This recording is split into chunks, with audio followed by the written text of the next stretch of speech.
My boss sent me to a conference in Tokyo. It's just work, I assured my husband. But late one night, after too many drinks, a colleague whispered, "No one back home has to know." The air was electric, tempting. I almost said yes. But the next morning, guilt ate at me. When I got home, I sat my husband down and told him everything. He listened, expressionless. Then he smiled coldly. Funny. I was going to say the same thing. My heart stopped as he pulled out his phone and played a voicemail that changed everything. I, 33 female, have been married to my husband Mark, 35 male, for 6 years. We've had ups and downs like any couple, but I honestly thought we were solid. Not perfect, no one is, but solid. I work in corporate logistics. I'm not going to say the name of the company, but it's international. We manage supply chain stuff across Asia, and I've worked there for about 8 years now.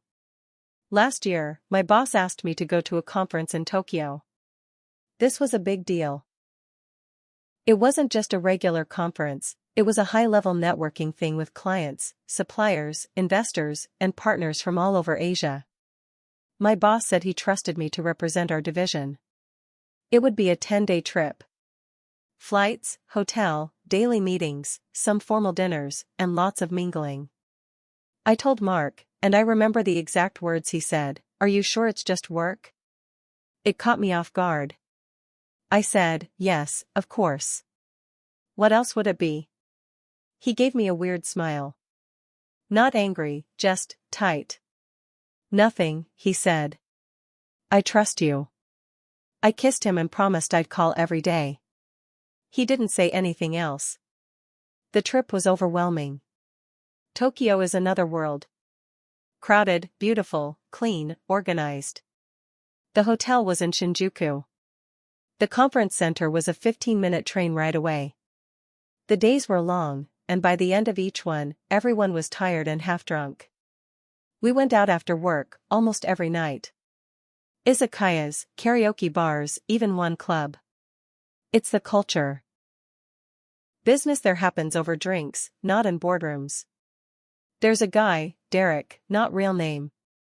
He's a senior partner from our Singapore office. Tall, good-looking in a polished way. Late 40s maybe. Married. 2 kids. He'd always been friendly with me before, nothing inappropriate. We'd emailed a few times, worked on a few things. But in Tokyo, he was different. At first, it was just small things. Compliments. Laughs. Standing a bit too close. I didn't think anything of it. But on the 4th night, after a particularly boozy dinner in Roppongi, we all went to a bar. Loud music, dim lights, too many drinks. I ended up next to him on one of those low couches. He leaned in close and said, "No one back home has to know." Just like that. Clear. Not slurred. Intentional. My stomach flipped. I laughed, awkwardly. I said something dumb like, "What are you talking about?" trying to brush it off. He smiled. "Come on. It's Tokyo. This kind of thing happens. We're adults. I won't say anything." You won't say anything. We'll go home, pretend nothing happened, and move on. I didn't answer. I stood up and pretended I needed the bathroom. I sat there for 15 minutes just staring at myself in the mirror. I didn't cry. I didn't feel angry. I felt tempted. And that scared me. I didn't go back to the group. I walked back to the hotel alone. I texted Mark when I got in, "Miss you. Just got back. Tired." He replied, "Okay. Love you." That's it. I avoided Derek after that. I told my boss I wasn't feeling great and skipped 2 of the group dinners. I did what I had to at the conference, smiled, networked, and counted the days until I could go home. The guilt set in hard. Not because I actually did anything, but because I almost wanted to. I kept thinking, if I hadn't walked away, would I have done it? I don't know. And that question haunted me. When the trip ended, I flew back with a pit in my stomach. Mark picked me up at the airport. He hugged me, kissed me, asked how it went. I could tell something was off, but I didn't know what. We got home. I unpacked. Took a long shower. Ate dinner in silence. That night, I couldn't sleep. I sat up in bed while he slept next to me. I stared at the ceiling, thinking about that bar, that couch, Derek's words, my hesitation. At 3:12 a.m., I woke him up. He blinked and looked at me, confused. "What's wrong?" I said, "I need to tell you something." "It's nothing happened." But it almost did. He sat up. Just listened. I told him everything, word for word. I told him what Derek said. That I felt tempted. That I left. That I hated how close I came to crossing a line. When I was done, he just stared at me. Didn't say a word for a solid minute. Then he smiled. But it wasn't a warm smile. It was tight. Cold. Detached. And he said, "Funny." I was going to say the same thing. I froze. "What?" He reached over to the nightstand, picked up his phone, scrolled, and then hit play on a voicemail. It was a woman's voice. Soft. Low. Sultry. "Hey. I can't stop thinking about last night. I didn't think we'd actually go through with it, but I'm glad we did. You needed that. Call me when you can. I miss you already." I sat there, numb. He looked at me and said, "While you were in Tokyo, I ran into someone. An old friend. We had drinks. One thing led to another." Then he added, "So I guess we're even?" "There's more, so much more. What happened after, what we did next, how it changed everything. But I need to know, what would you have done in my place? Is what I did almost cheating? Or did I just get beat at a game I never signed up for?" I didn't answer him right away. I couldn't. I sat on the edge of the bed, listening to that voicemail again in my head, her voice looping like some sick song I never wanted to hear. "I miss you already." That part stuck the hardest. Like she thought this was just beginning. Mark didn't say anything else. He just lay back down like we'd both finished telling our truths, and now it was time to sleep. Like this was some fair trade. But I couldn't sleep. I got up, went downstairs, and sat at the kitchen table until the sun came up. No crying. I felt blank. Like my brain couldn't decide how to feel yet. The next few days were hell. We didn't talk about it again. That's the first part that messed me up. He went to work like normal. I did too. We ate dinner in silence. Watched TV like nothing had happened. Slept in the same bed but didn't touch. It was like we were ghosts sharing a house. But underneath that silence was this boiling tension. I kept watching him. Wondering if he was texting her. If he saw her again. If she knew about me. If it was still going on. He didn't offer up anything. And I wasn't sure I wanted to know. 4 days later, I lost it. It was a Thursday night. I was in the laundry room, folding clothes, and I found a receipt in his jeans pocket. A bar tab from that week. 2 drinks. 9:42 p.m. timestamp. Not a bar he usually goes to. I walked into the living room and threw it on the coffee table. He looked at it. Looked at me. And said, "What?" Like he didn't already know. I asked, "Are you still seeing her?" He shrugged. I didn't plan on seeing her that night. It just happened again. That hit me harder than the voicemail. Again. He saw her again. That night we fought. Loud. Raw. Messy. I yelled, "So this is your payback? I thought about cheating, so you just go ahead and actually do it." He yelled back, "You didn't just think about it. You would have done it." Don't lie. You wanted it. I said, but I didn't. I left. I told you. He said, yeah. You told me. Out of guilt. That doesn't make you better. I said, so you were still seeing her? He said nothing. That silence told me everything. It wasn't just the cheating. It was how he handled it after. No remorse. No guilt. No effort to fix it. He treated it like he had a right to do it. Like I deserved it. And maybe I did. I don't know. But it felt like he was using what I almost did to justify what he was still doing. He moved into the guest room that night. Told me he needed space. I didn't argue. But I did one thing I hadn't done before. I looked up the woman from the voicemail. I wasn't even sure it would work, but I remembered her name from the message. She said it at the end, "Call me, it's Jenna." I searched Mark's call log when he was in the shower. Found her number. Cross-referenced it with social media. Found her Instagram in 3 minutes. She was a nurse. Divorced. 2 kids. And every photo on her feed was recent. Happy. Like she was already building a life with him. There was one from a few days ago, a wine glass in her hand, his jacket on the chair next to her. Caption, "Unexpected company is the best kind." I nearly threw my phone across the room.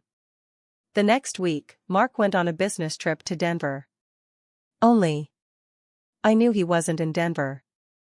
I had his flight info. He was going to Denver.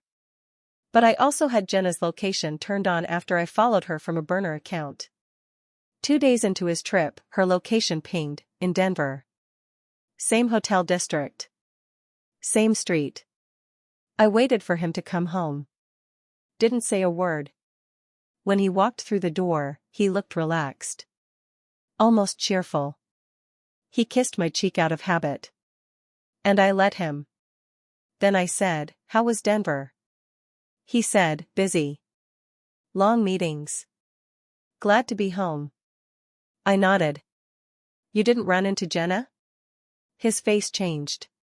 Just slightly. But I caught it. He didn't answer. And in that second, I realized something: he was in love with her. I think that's what crushed me the most. Not the cheating. Not even the lying. It was realizing that, while I still felt guilt for almost crossing a line, he had already jumped headfirst, and maybe, deep down, wanted to be caught. Because if I ended it, he wouldn't have to. That's where things stand. He still hasn't officially admitted it. I haven't asked again. We're like roommates now. Cold smiles. Small talk. Separate beds. But I know. And I think he knows I know. I haven't told anyone. Not friends. Not family. Not my therapist yet. I'm still sitting in this mess, trying to decide what I want. Because part of me still loves him. But part of me is done. And then there's the sickest part of all, the part that wonders if I should have just said yes in Tokyo. 3 weeks passed. Same routine. Same silence. Same lies. He came home late a few nights, claiming it was client dinners. I didn't ask. I already knew. I had Jenna's Instagram open on a tab almost every day. She didn't post much, but when she did, it hurt. One post showed a shadow of a man next to her at a restaurant. Just a hand. But I recognized the watch. It was Mark's. I stared at that photo for an hour. Then I did something I hadn't done before: I emailed Derek. I kept it short. Just, "Hey. This is random, but I need to ask you something. That night in Tokyo. Did you mean it, or was that a game?" Not judging. Just, trying to understand. I didn't expect a reply. He was probably back to his high-level life in Singapore. Probably didn't even remember the moment. But he replied the next morning. He wrote, "I did mean it. And I regret saying it. You looked lost that night. I thought I was being charming. But I crossed a line. I'm sorry. Then he added, you weren't the only one I said something to that week. I'd had a few nights like that. Not proud of it. That last line stuck out to me. I replied, who else? He didn't answer. 2 days later, my boss called me into a private Zoom meeting. He looked tired. Serious. He said HR had received a complaint about someone at the Tokyo conference. An inappropriate comment. Possible harassment. My name came up as a witness. I was stunned. He wouldn't give names, but I knew who it was. Derek. Someone else had reported him. And now HR was doing a full review of the Tokyo trip. My stomach dropped. Because if they asked me directly what he said that night, I'd have to tell the truth. And if I did, he might get fired. Later that day, I got a message on LinkedIn from a woman I didn't know. Her name was Rachel. No mutual connections. But her message chilled me. Hi. You don't know me, but I think we need to talk. It's about Jenna. And your husband. I almost didn't respond. But something told me to. I wrote back, I'm listening. She replied fast. Jenna is my sister. And I don't think she knows your husband is still married. We ended up on the phone for nearly an hour. Rachel told me Jenna had met Mark at a conference in Dallas 6 months ago. He told her he was divorced. Said he was just keeping things quiet for professional reasons. That he hadn't finalized paperwork yet. He visited her once a month. Took her out in public. Met her kids. Helped them with homework. Fixed her garage door. He was playing house with her. I asked, does she know now? Rachel paused. No. She won't believe me. She's too far in. I asked for her number. She hesitated. Then she gave it to me. I stared at Jenna's number for hours. I didn't know what I wanted. Revenge? Closure? The truth?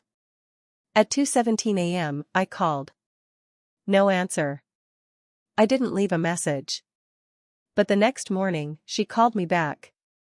Her voice was the same as the voicemail. Soft. Sweet. Warm. She said, hello? I said, this is Mark's wife. Silence. Complete, breathless silence. Then, what? I repeated it. Slowly. Clearly. I'm his wife. We've been married for 6 years. You didn't know. But I think you deserve to. She didn't hang up. She didn't cry. She said, I want to meet you. That's where I'm at now. I've told Jenna the truth. She's asked to meet. Mark doesn't know yet. He's at work. Or maybe at her place. I don't know what I'll say to her. I don't even know what I'll say to him when he finds out. But I do know this, the truth is out. And now, there's no turning back. Jenna and I met at a coffee shop 2 towns over. Neutral ground. She wore a denim jacket and no makeup. Her hair was tied up in a lazy bun. She looked like she hadn't slept either. I watched her walk in. She spotted me right away. Her face changed, first confusion, then pain. She sat down and said quietly, how long? I told her. 6 years. Married. Not separated. Not divorced. Living together until, all this. Her eyes filled up. She shook her head and muttered, he's a fucking liar. I nodded. We sat in silence for a bit. Then she told me her side. Mark had been seeing her for months. It started after that Dallas conference. He told her he was divorced but didn't want his coworkers to know yet. He met her kids.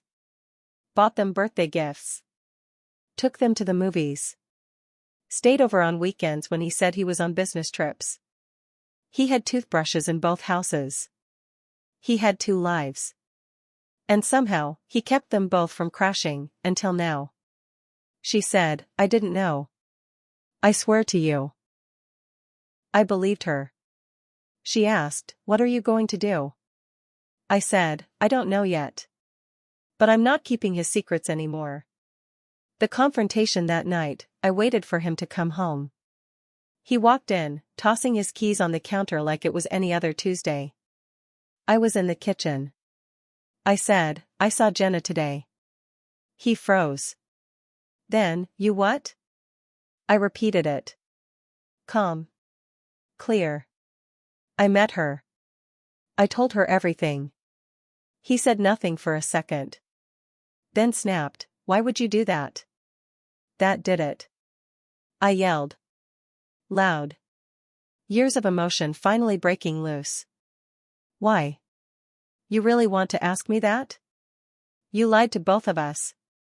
You played house with her and came home to me. You looked me in the eye and said you wanted to fix this, and then you flew across the country to sleep in her bed. He shouted back. You were halfway to cheating before I ever did anything. I said, and I stopped. I told you. I didn't lie for months. I didn't touch anyone. You don't get to use that as a free pass. He paced the room, running his hands through his hair. You don't get it, he said. I felt invisible.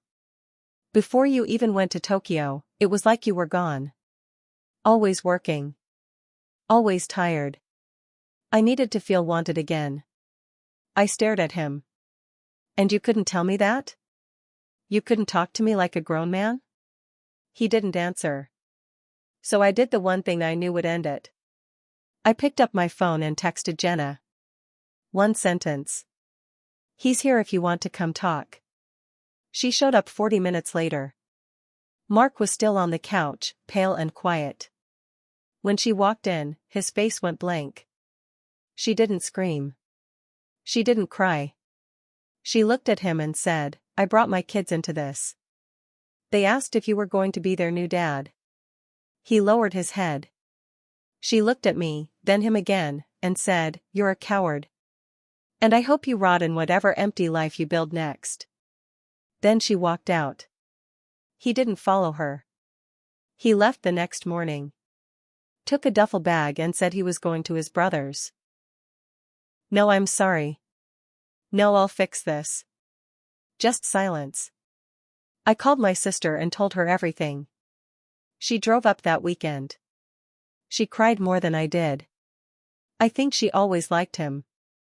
My boss found out about the HR complaint, and I had to give a formal statement about Tokyo. Derek ended up resigning before the investigation finished. I never saw him again. I started therapy. I told the whole truth there, the temptation, the guilt, the almost. The therapist asked me a question I wasn't ready for. If he hadn't cheated, would you have stayed? I didn't answer. Because I didn't know. Final reflection, it's been 5 months now. The divorce papers are filed. We don't talk. No begging, no drama. Just, done. I still check Jenna's Instagram sometimes. She posted a quote last week, sometimes closure doesn't come with answers. Just peace. I saved it.